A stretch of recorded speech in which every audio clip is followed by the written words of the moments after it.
Sa ating linya si ba't ba nakasisilaw itong ano natin ha?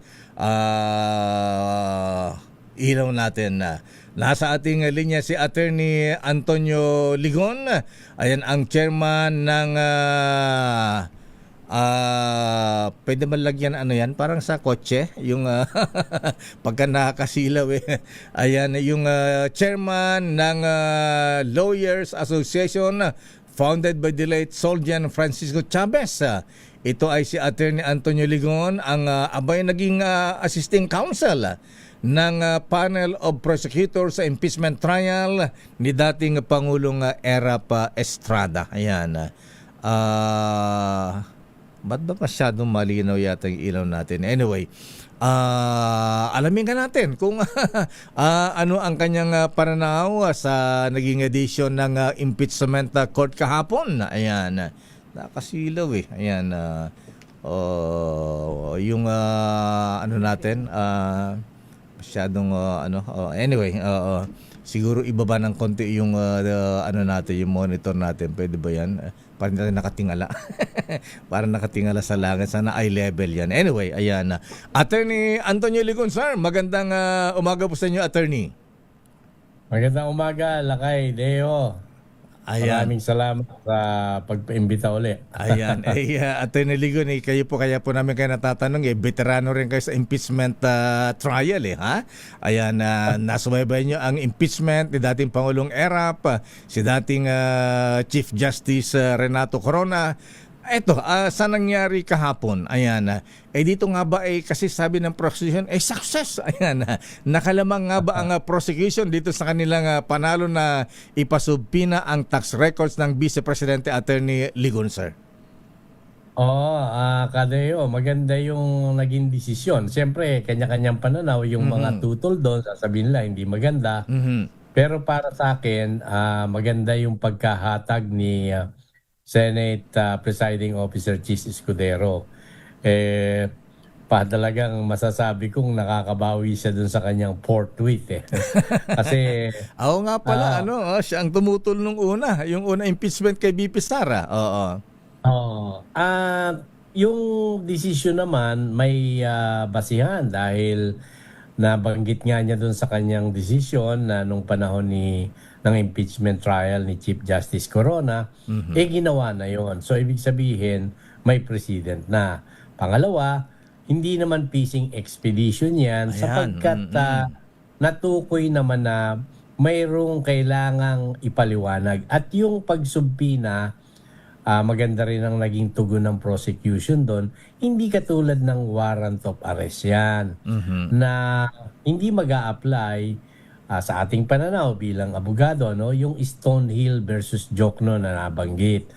Yung Stonehill versus Jokno sa ano po ba yun, attorney? na hindi maliwanag. Pakipaliwanag yung Stonehill versus Jokno case.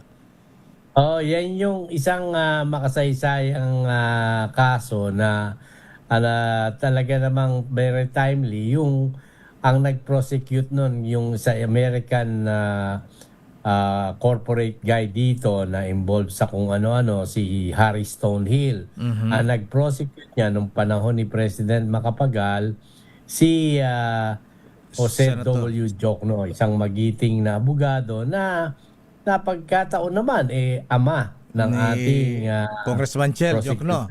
Counsel, ni Chel. Siyempre, napatunayan dun sa kaso na yon na hindi ka pwedeng magbibigay ng hindi mo sinasabi ng malinaw kung ano yung mga isa-search mo para na sa mga bagay. Papasukin mo ang isang bagay. Kasi ang bahay natin, the air can come in, the wind can come in, the sun can come in, but even the king cannot come in without your permission. Yun yung pinagbasihan ng paggalang sa isang bahay ng isang tao.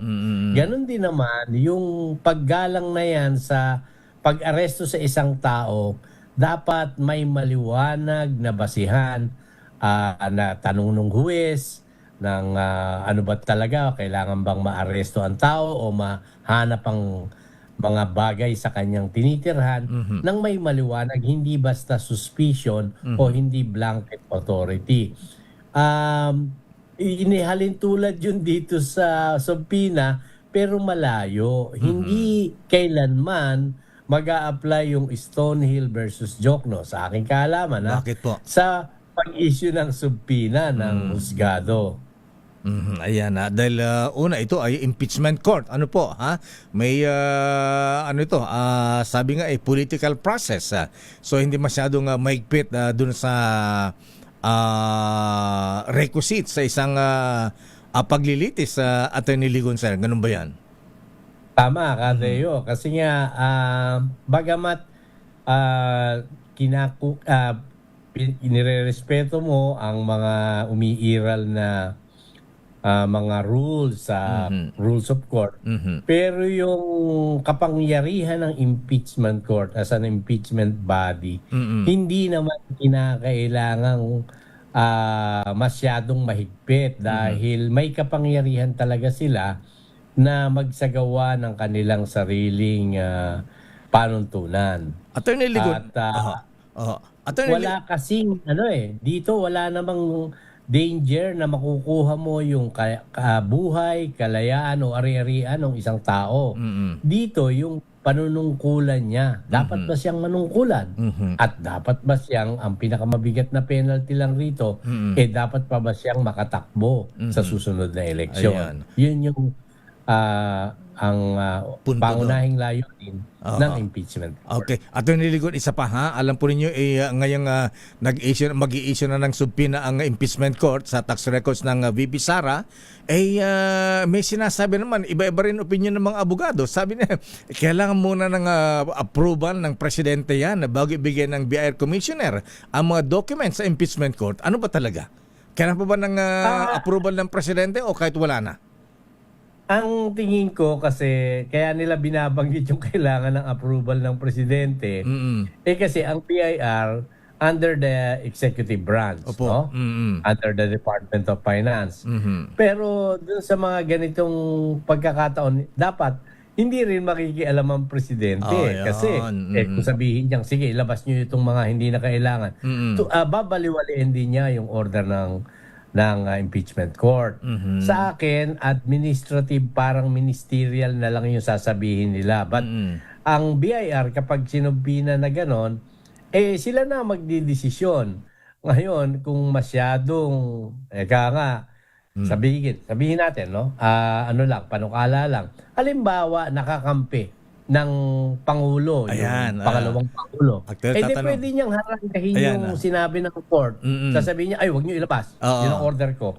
So, tama yung nabanggit mo kanina na binanggit ni dating Senate President Drilon, hindi na kailangan sa madaling pag-uusap. Pero Attorney Ligon, paano kung sabihin ng presidente, wag mo ilabas yan?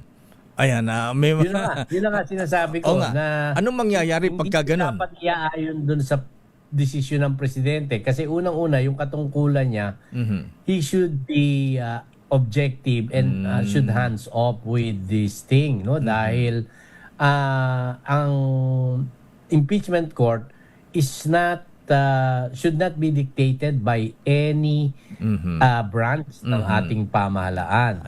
Kaya nga kahit Korte Suprema hindi pwedeng pakialaman yung paggawa nila ng rules, yung pagpili nila kung sinong presiding officer o kung sino yung Senate President. Maliwanag yun. Ayun, sabi nga yan ay sole power ng impeachment court. Anyway, Attorney Ligon, isa pa. Madalas nating naririnig yung sui generis. Yun ang kahulugan nun. Kakaiba. Kasi sapagkat una, may independence siya. Pangalawa, yung kapangyarihan niya hindi nang gagaling sa Pangulo, sa Hudikatura, nanggagaling yon sa ating mamamayan. Okay, attorney, isa pang kinu-question, yung nangyari kahapon. Ang tagal-tagal ng balitaktakan ng prosecution at the defense. Si Congressman Chel Jokna sa prosecution, si Attorney Michael po sa defense. Ang tatagal yung discussion nila. Yung pala ay prepared na yung decision ng impeachment court. Ang ganda ng observation mo yan. Kahit ako personally, ang tanong ko, may decision na pala. Sana pinabilis na lang, naglabas na ng decision.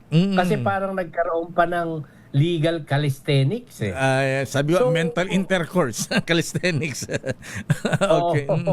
Parang nagpakita pa ng mga ganong bagay. Hindi ba nung bago sila mag-adjourn last week, sinabi na magkakaroon sila ng deliberation. So, palagay ko, napabilisan na kung sinabi na yung deliberation. Pero sa isang banda, maganda rin na ulit yung mga sinasabi ng prosecution at naliwanagan din. Ang isang magandang paliwanag din natin, Kadeo, sa mga tagapakinig natin, Opo. yung tinanong ni Senate President Chis Escudero, ano ang property relation ng mag-asawa Ayan, at isa kailan pa. sila kasal. But isinama pa yung properties ni First Gentleman, hindi naman siya government official. Kasi mahalaga yon dahil bago po mag-1988 yung family code, kapag hindi kayo nag-usap na mag-asawa, wala kayong prenup, ang mananatiling batas sa inyong pagsasama, yung conjugal partnership of gains. Anong ibig sabihin? Kung ano lang yung kinita nyo, nakuha nyong ari-arian, yun lang ang property nyong mag-asawa. Pero ngayon, pagkaraan ng family code, hindi kayo naggawa ng prenup. Yung family code po, naging epekto noong August 1988. So yung kinasal nung lagpas ng August 1988, kapag hindi sila naggawa ng prenup, kapag walang prenup o kaya basta tahimik lang, ang magiging batas sa inyong mag-asawa, yung ari-arian nyo, absolute community. Ibig sabihin, kung ano yung sa'yo, sa kanya, kung ano yung sa kanya, sa inyong dalawa. So, ibig sabihin, hindi mo na mahahati ngayon na, akin lang ito, o kita ko lang ito. Sa inyo ng lahat yun. Kaya, yun yung naging basihan. Ayan. Okay, isa na lang, Attorney Ligon. So, kinu-question nga ng defense yung nangyari kahapon. Pinagdebate-debate yung baka kahapon, mayroon palang desisyon. Parang ku-questionin pa. Ayan, pwede bang questionin ba yung sa, baka may petition para sa Supreme Court. Ayan, pwede pa ba yun o wala na? Ayan, prerogative na ng impeachment court yan. Sa aking maliit na karanasan at kaalaman bilang manananggol, baliwala na yung gagawin nilang kung mag-oppose man sila o mag-petition sa Supreme Court. For the record na lang yan, yung gagawin na manifestation nila. Kasi nagdesisyon na yung impeachment court. Bakit mo mako-question? Wala namang appeal process sa impeachment na pag nagdesisyon ng maliban lang kung makikita mong sobrang tinatawag dito, pag-abuso sa kanilang kapangyarihan. Marami din naman tingin ko magsasabi tama yung talaga naging desisyon. At nakikita mo, hindi naman lahat pinayagan. Merong mga kumpanya na hindi pwede nilang pasubpina or may subpina duces tecum sapagkat tama yung sinabi sa akin, nag-agree ako, walang prima facie evidence o walang pwede mong pagbasihan na may kaugnayan yung mag-asawa sa mga korporasyon. Ano unang batayan? Wala po yung pangalan nila sa tinatawag na General Information Sheet ng Securities and Exchange Commission. Kailangan meron kang makitang link na, hindi man nakalagay yung pangalan nitong mag-asawa, may direct business sila o may ginamit silang dami. Wala naman silang na-submit na gano'n. Kaya in a way, makikita mo yung fairness doon sa desisyon ng impeachment court. At umahanga ako sa paggawa ng desisyon, no? Sa aking alaman. Sa pananaw, ayan. Attorney Ligon, sir, maraming salamat sa paliwanag. Thank you and good morning. Hanggang sa ulitin. Marami pong salamat. Mabuhay po kayo, Kadeo. Mabuhay po. Daming bayan. Attorney